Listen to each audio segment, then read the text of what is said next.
All right, now we're going to move to visitor statements. The Board of Education welcomes and encourages the participation of its citizens in the business of the school district. Thank you for your attendance. There are 2 points in meeting where visitor statements are scheduled.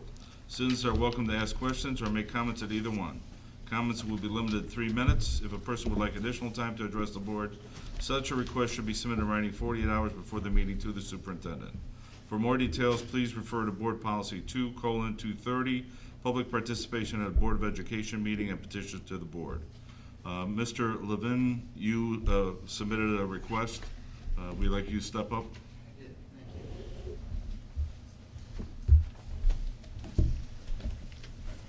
you.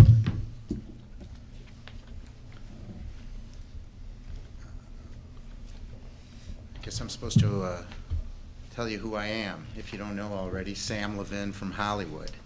First, I want to thank Dr. Skinkis and the board for allowing me to finish my comments on the proposed parking lot.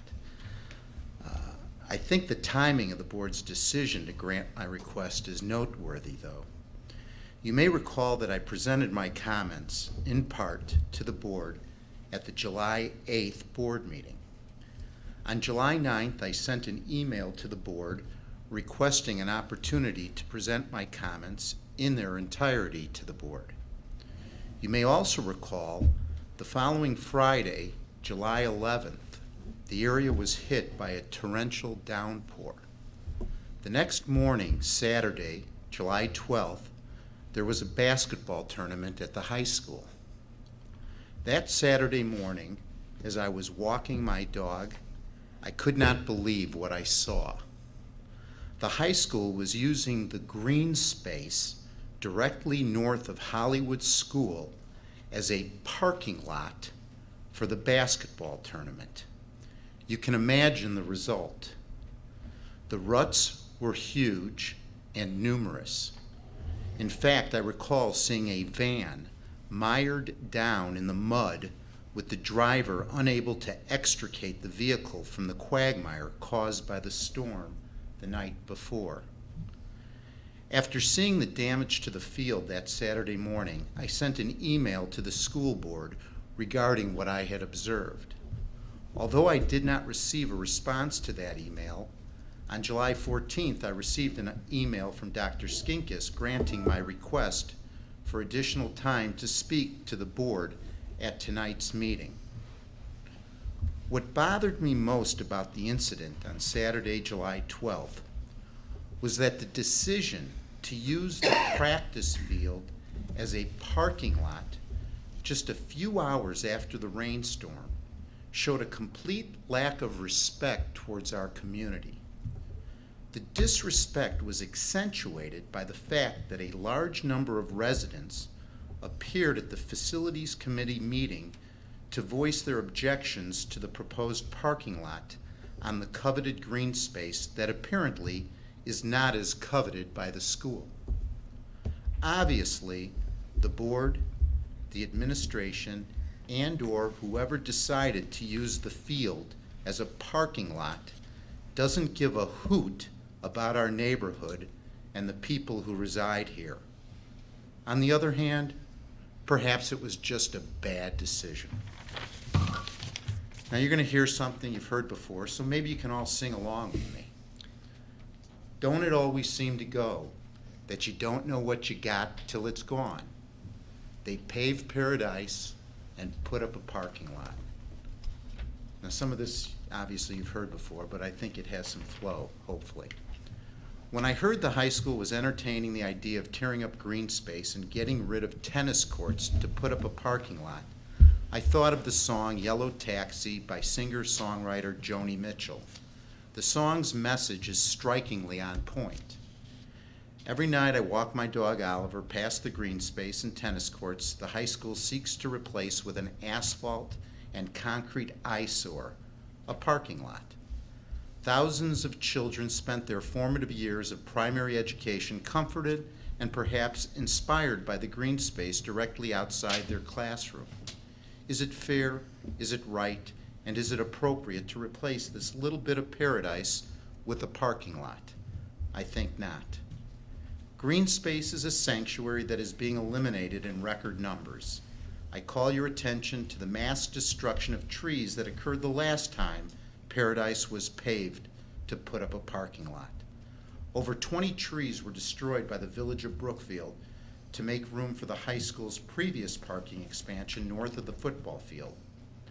Our elected officials have shown contempt and disrespect towards not only the residents of Hollywood, but more importantly, towards the natural resources that we and all animal species depend on to survive. Trees, bushes, and other vegetation provide the oxygen we need that we depend on. Don't it always seem to go that you don't know what you got till it's gone? They paved Paradise and put up a parking lot. If Dr. Keene was here again, I'd ask him, what would you do if the village of Brookfield decided to pave over the Oak Savannah across from your house on Arden Avenue? Wouldn't you want your Hollywood friends to support your efforts to stop such a rape of our landscape? Of course he would.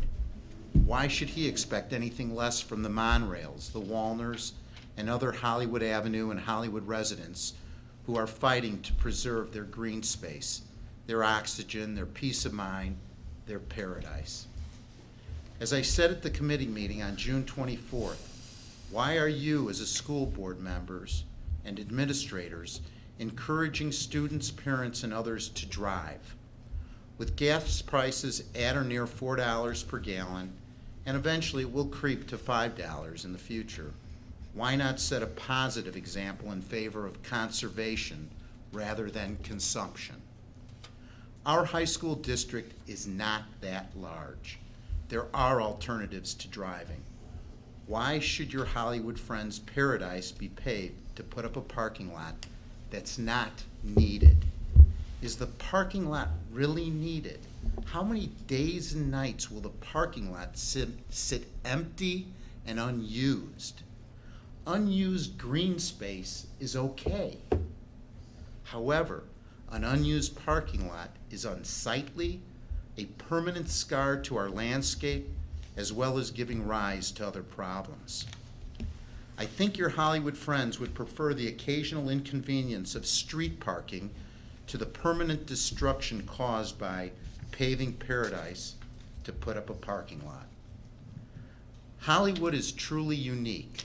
Nestled between the Des Plaines River and the Salt Creek, Hollywood sits on a floodplain. What may be acceptable in Brookfield and Riverside is not necessarily acceptable in Hollywood.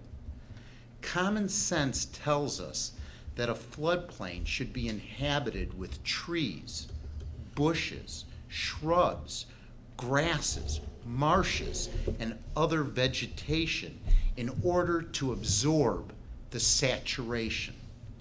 Paving Paradise to put up a parking lot will exacerbate rather than ameliorate the flooding in our neighborhood. I understand the board is frustrated in its discussions and negotiations with the zoo. During the 25 years I've lived in Hollywood, the zoo has not been a good neighbor. For years, it never paid for water. It's failed to contribute its fair share towards the infrastructure that is constantly being used by the zoo and its guests 365 days a year, and it has reneged on its promise to provide more jobs to local residents. The zoo has never opened its gates to the students of North Riverside to provide them with safe passage to and from school as an alternative to walking along First Avenue or longer alternative routes. Nevertheless, your frustration does not give you the right to trample our rights. If you can't negotiate a deal with the zoo, then I suggest you find new negotiators. But please, don't take out your frustration on your Hollywood friends. Our children deserve better than building a parking lot that is destructive to our ecosystem, our environment, our neighborhood, and our community. I invite the board to think outside the box. Why not replace the current asphalt tennis courts with grass tennis courts?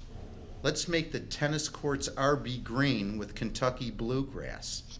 The tennis courts are used. Our neighborhood families, especially the kids, deserve places to go that promote exercise and physical fitness.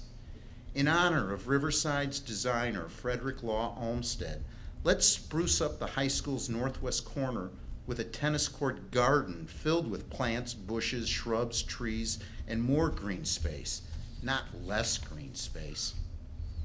Our peaceful and tranquil neighborhood does not need, and more importantly, does not want more traffic, more congestion, more noise, more concrete, more asphalt, more runoff, more flooding, and more of the consequences of raping our land. I'm reminded of the Native American moved to tears when he sees the piles of garbage on the side of the road. Let's not repeat the sins of the past by paving paradise to put up a parking lot. Undoubtedly, the money for the proposed parking lot could be better spent. At the board meeting on July 8th, I listened to numerous individuals make valid points about the significant cuts in the high school's fine arts program. Our community prides itself on cultivating and promoting culture and the arts. It's more likely the school will produce students pursuing careers in the arts than pursuing careers as professional athletes. Don't it always seem to go that you don't know what you've got till it's gone? They've paved paradise and put up a parking lot. Will a parking lot be the legacy of this administration and this school board? That's all I have to say. Thank you. Thank you. Anybody want to speak on this side of the room? Anybody? Please step up. Hi, I'm Dan Creek, Hollywood resident. I wanted to thank Michael for his efforts towards the bike path. I think it's a great idea. I'm really looking forward to it. I think it's wonderful. I want to thank the entire board for all of their effort and all of their due diligence, patience, and efforts to try to find a solution to this problem. I really, really sincerely appreciate that. What I would ask, though, is I would ask the board to contemplate some of the suggestions that were brought before you the last time. Some of the suggestions, such as, instead of having the teachers park in the parking lot, free up those spaces, have a bus service taking the teachers from the Brookfield Village Hall parking lot to the school. You immediately free up a lot of space for parking purposes. And you'll also be able to free up space for usage of parking during events. I understand that usage during events is important. It's something that brings in revenue. I would like to hear more about that revenue that's brought in. As a Republican, I think it's important for us to balance our budgets and to look at both sides of the coin, if you will. We need to bring in revenue. We don't want to tax the local community. Let's talk about what it is that we're bringing in by renting these facilities out. Really, that's all that I had to say. I really wanted to thank you all for all your effort. I'd like you to look at some of these ideas. I would like you to consider that architectural design where possibly you can park on the side of you can park where the stadium currently is. If you're going to take it down, you could probably get 40 spots in there, I would think. And if you move the larger part of the stadium over to where the visitors' bleachers are and have visitors' bleachers where the stadium is, you can probably have quite a few spots there. If that's not clear, we could pull up the slide and I can show it to you again, but I think that is something to consider. Thank you. Thank you. Anybody else on this side want to speak? All right, seeing none, let's go to visitors. Go to, next item is the consent agenda, I think. Skip. Oh, at this point, does any board member want to add any additional items to the agenda?